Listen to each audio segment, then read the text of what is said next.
Dr.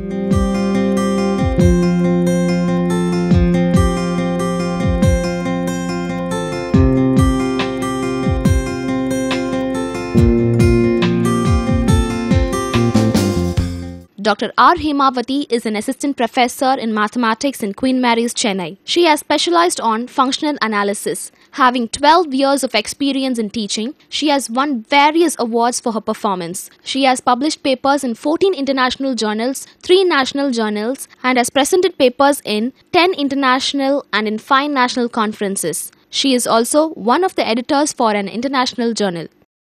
Welcome to UGC lecture series.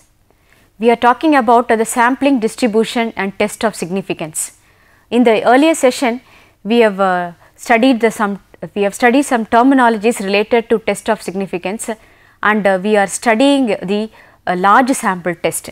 In continuance with the discussion about sampling, distribution and large sample test, in this session, the objective of this session is to work out some problems in large sample test for difference of means and a specified standard deviation. Interval estimation of the population parameter is also done. So, we will go ahead with the next example in continuance with the large sample test. So, a sample of heights of 6400 Englishmen has a mean of 170 centimeters and a standard deviation of 6.4 centimeters, while a sample of height of 1600 Australians has a mean of 172 centimeters and a standard deviation of 6.3 centimeters. Do the data indicate that the Australians are on the average taller than the Englishmen? Okay. The information is given in the question. We will go ahead with testing the significance between the Australians and Englishmen using large sample test for difference of means.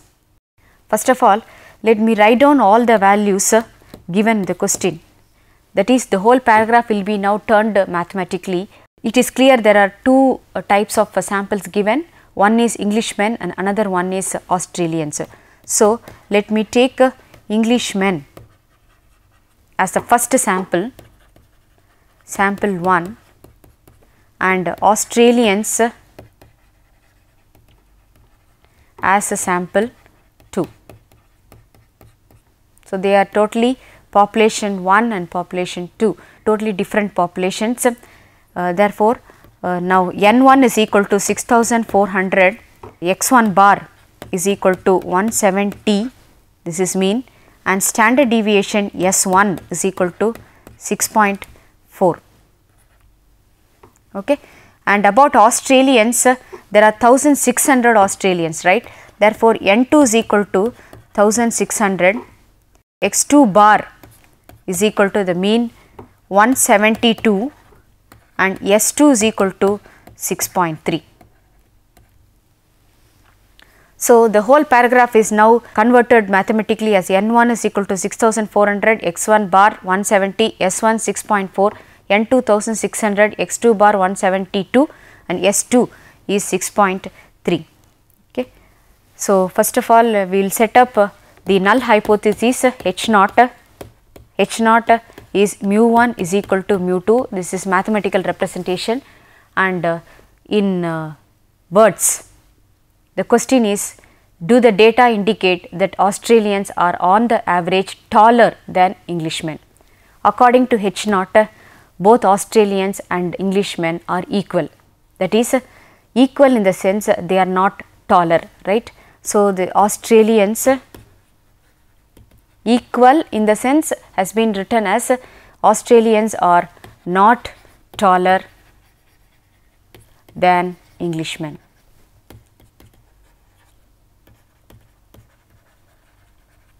For sake of clarity with alternative hypothesis, it is written as not taller. Actually, H naught means Australians and Englishmen are equal in height.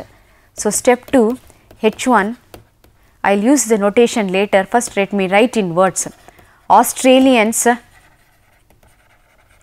are taller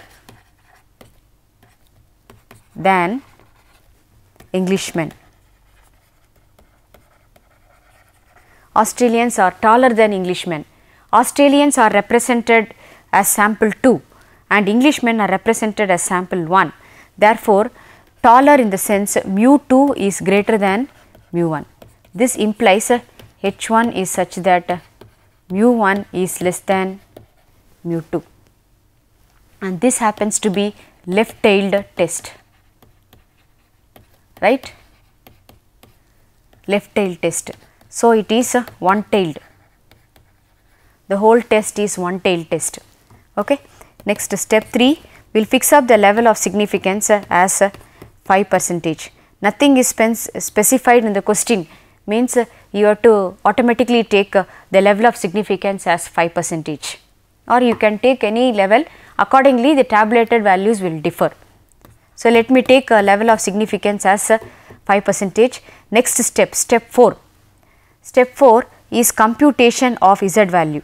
Z is equal to x1 bar minus x2 bar divided by root of S1 square by N1 plus S2 square by N2.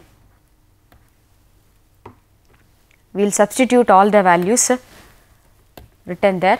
X1 bar is 170 minus 172 divided by root of 6.4 whole square by 6400 plus 6.3 whole square by 1600. So, it is minus 2 divided by root of 0.0064 plus 0.0248, and this value is minus 11.3.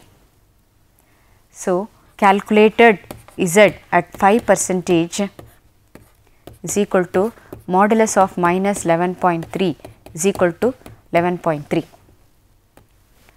So, tabulated value at 5%, as already discussed with the table of one tail test, tabulated Z at 5% means tabulated Z at 10% at two tail test. Okay. So, at two tail test the tabulated value is 1.645. Now, conclusion says calculated value Z at 5% is greater than tabulated Z at 5%. Okay. Therefore, H naught is rejected.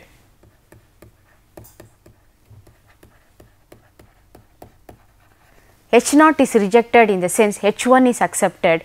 It means Australians are taller than Englishmen. Australians are taller than Englishmen. This is the conclusion we arrive at in this particular case. Next, interval estimation. There is no separate formula for interval estimation.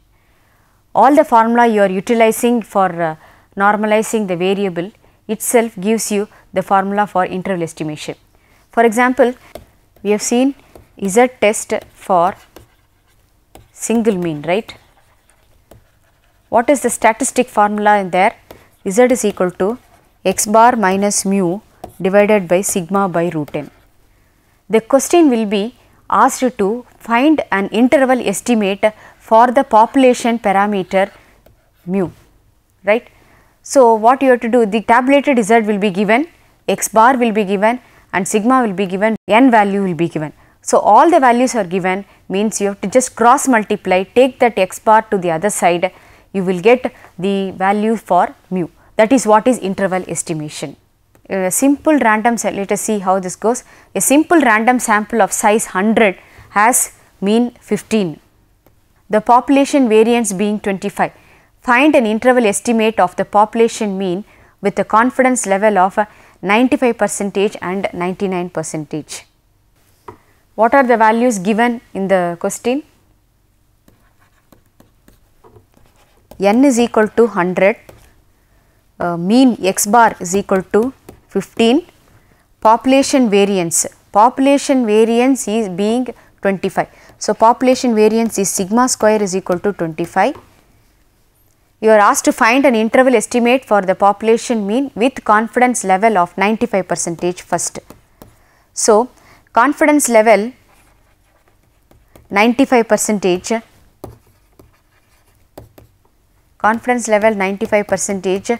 implies level of significance is 5%, 100 minus 95, 5%. Okay. Therefore, we will write down the formula Z alpha is equal to plus or minus, because it is in the modulus you will have to write the plus or minus x bar minus mu divided by sigma by root n. Okay. And Z at now substitute all the values, Z at 5% is equal to plus or minus x bar value is given to be equal to 15, mu only we are finding. So, mu is kept as it is, and sigma square is 25 implies sigma is equal to 5 root of 25, 5 divided by root of n is 100. Okay. And Z at 5% from the tables is 1.96 is equal to plus or minus 15 minus mu divided by 5 by root 100. Root 100 is 10, 5 by 10. 5 by 10 is also 1 by 2, just cross multiply this value. Cross multiplying 1.96 into 1 by 2, 5 by 10 comes in there as 1 by 2 is equal to plus or minus 15 minus mu. We want this mu value. So, mu is taken to this side and 1.96 by 2 is taken to the other side. It becomes mu is equal to 15 plus or minus 1.96 by 2, and the value of mu are one value with adding 15 with 1.96 by 2 and another value by subtracting with 1.96 by 2. So, what is that value? 0.98. So, that is mu is equal to 15 plus or minus 0.98, that is one value is 15 plus 0.98 and another value is 15 minus 0.98. 15 plus 0.98 is 15.98 and another one is 14.02. So, when you want it in the interval format, 95% confidence interval will be 14.02 comma 15.98, because smaller value should be written first. It is in the interval format. Or if you want the limits are the end points of the interval will be called as limits. So, 95% confidence limits if you want, they are 14.02 and 15.98. 95% confidence interval for the first subdivision. The second subdivision is about 99%, right. Second subdivision is find an interval estimate of the population mean mu with a confidence level of 99%. 99% means 99% confidence level. If you want, it means 1% level of significance to be taken.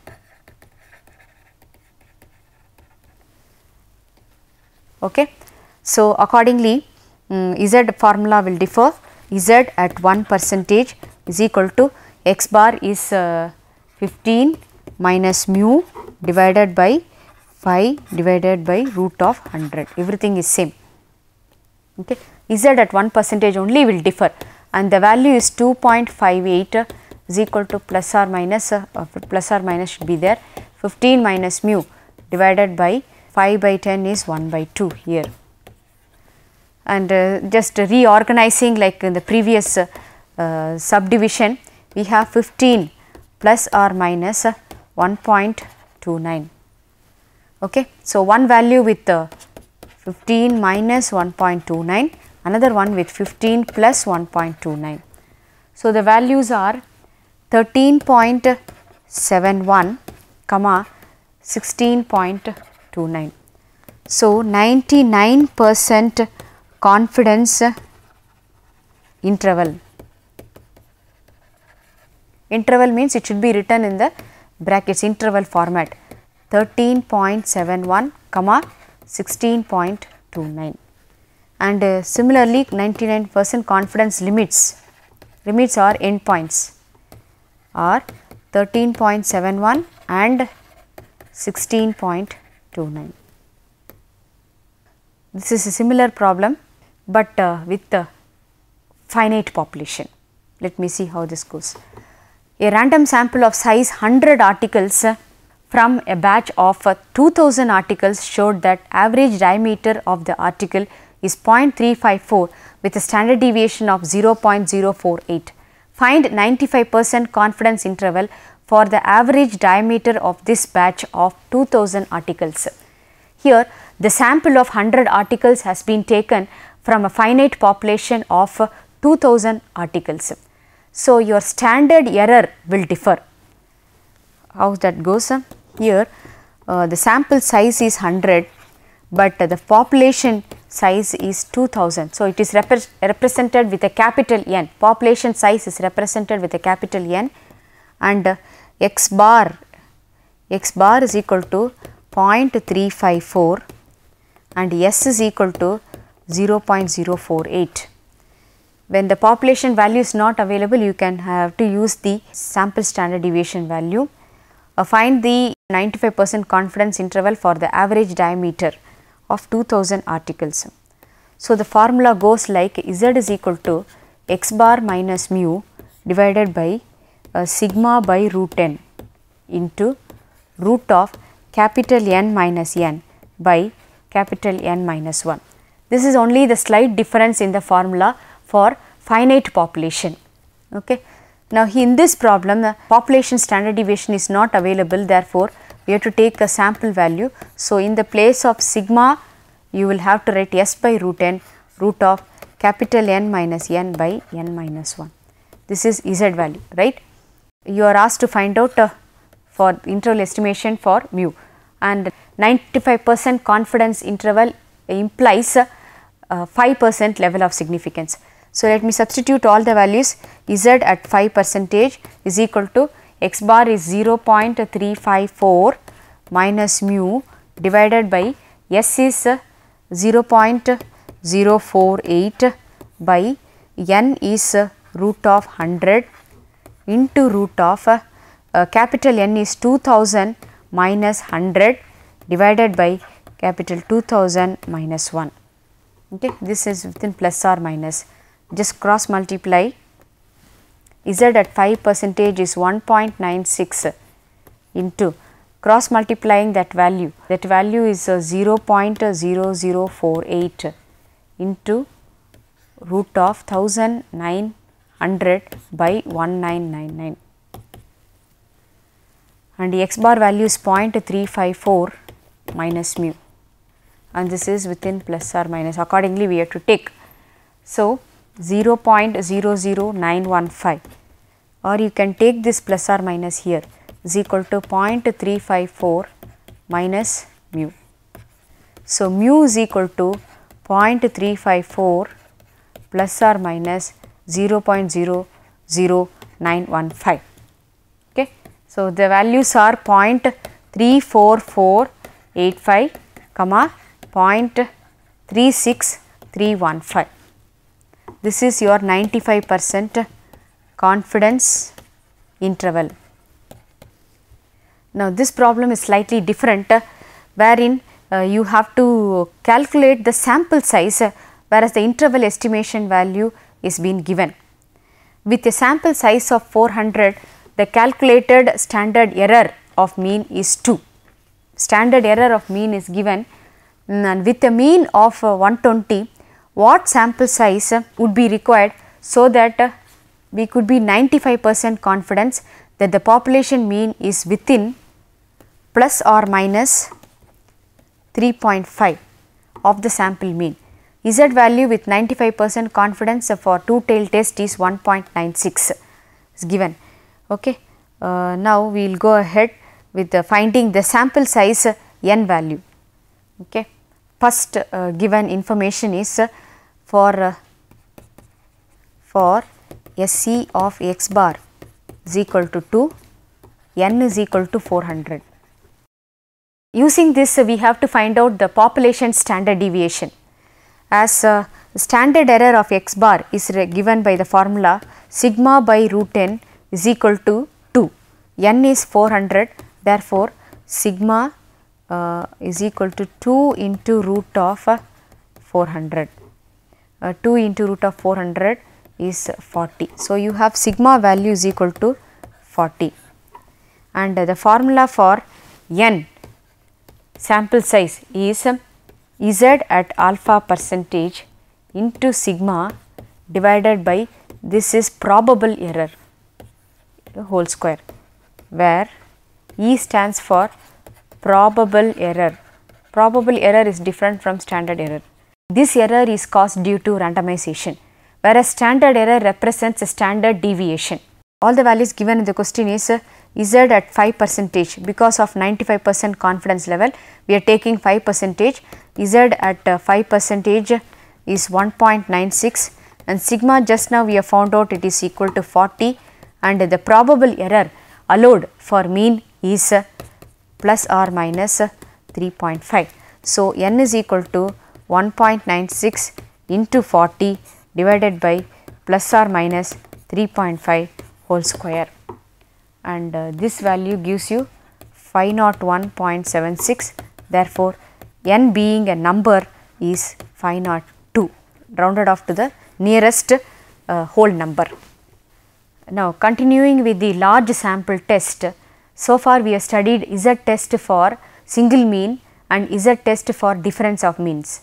Using Z test for single mean and Z test for difference of mean, we have done a problem. We have done problems in estimating the intervals of the population parameter.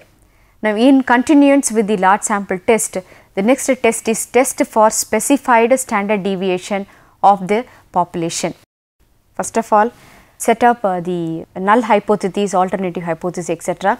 The procedure goes like step 1, H naught you have to set up a sigma value, that is population standard deviation value is taken as H naught, and in step 1 you have to contradict H naught by saying it is not equal to or sigma is greater than a particular value or sigma is less than a particular value. Step 3 is fixing up level of significance.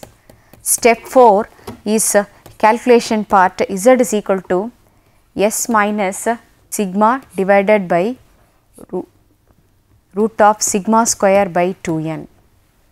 S minus sigma by root of sigma square by 2n. This is the formula, and step 5 is usual conclusion step. Okay. Now, this problem is about testing the single standard deviation. The standard deviation of a sample of size 50 is 6.3. Could this have come from a normal population with standard deviation 6?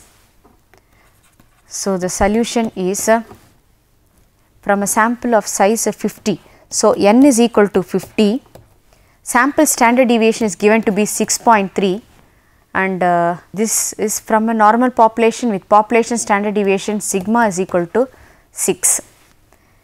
Now, therefore, only this information is given and you are asked to test the population standard deviation is 6 or not. So, step 1 we will go ahead, H naught is sigma is equal to 6, that is it is a sample from a normal population with SD 6. Okay, that is your step 1. Step 2 is H1 is sigma not equal to 6, that is the population SD. Just repeat the statements of H naught only with we say that it is a sample from normal population with standard deviation not equal to 6, that is your H1. Okay. So, it is not a sample from population with SD 6, it is not a sample. So, therefore, sigma is not equal to 6. Step 3, level of significance is a 5%. Step 4, you use the formula Z is equal to S minus sigma divided by root of sigma square by 2n. So, is S value is 6.3 minus 6 by sigma by root of 2 into n. It can be written as sigma by 2n also, right, S minus sigma by root of 2n. So, that is what I am writing here, 2 into n is 50, right, and this value is 0.3 into 10 by 6. So, 3 by 6 it is 0.5. So, Z is equal to 0.5. So, you have calculated Z at 5% is 0.5 and tabulated Z at 5% from the tables is 1.96, and the conclusion, step 6, conclusion is calculated value is less than tabulated value. So, H naught is accepted, H naught is accepted, therefore, it is a random sample from the population with SD 6. In this session, some problems have been worked out in estimating the interval values of a population parameter, and also in continuance with large sample test, some problems have been worked out in large sample test for single standard deviation. Based on the discussions, in the following questions can be put up, that is, what is meant by what interval estimation, brief the large sample test for standard deviation, and this question is about finding the confidence limits for population mean. Limits, as I told you, that they are the end points of the interval. So, you have to find out the interval and then take out the end points separately and write it as limits. The mean score of a random sample of 60 students is 145 with a standard deviation of 40. Find the 95% confidence limits for the population mean. Thank you.